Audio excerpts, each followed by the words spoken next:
C'est dans le cadre somptueux du théâtre municipal de Denain que la presse et les invités étaient conviés à assister à la présentation officielle du 63e Grand Prix de la ville et ainsi découvrir les points forts de l'édition 2022. Alors l'édition 2022, les points forts, c'est à mon avis la participation des équipes. On a encore une très bonne participation des équipes avec 8 équipes World Tour, 8 équipes Pro Team et 4 équipes continentales. Le public avait répondu présent et après les complexités d'organisation du passé dans un complexe sanitaire dû à la situation Covid, espérons que la situation 2022 sera plus facile.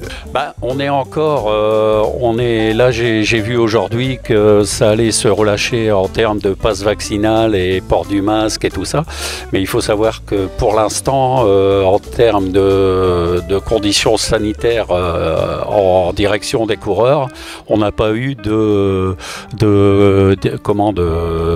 mesures de l'UCI pour dire de relâcher un peu. Donc on va garder à peu près le même dispositif qu'en 2021, à savoir un huis clos quand même pour les équipes au départ, à moins que d'ici le 17 mars, on ait quelques consignes de relâchement qui pourraient nous faire modifier un peu nos plans, quoi. Daniel Manjas, le maître de cérémonie de la soirée, argumentait sur les forces en présence ce jour J.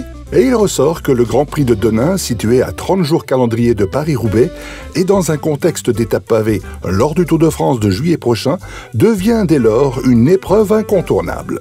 Disons que c'est sûr que pour les équipes qui veulent se tester pour Paris-Roubaix, c'est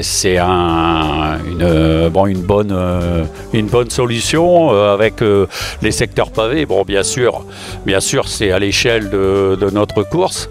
Et bon, ce qu'il faut savoir aussi, c'est que cette année, avec l'étape du Tour, qui est prévue avec l'arrivée à Robert et qui comporte quand même pas mal de secteurs pavés, vous verrez que dans le plateau des coureurs, il y a beaucoup de coureurs qui ont des prétentions sur le Tour de France et qui sont venus chez nous pour se tester un peu.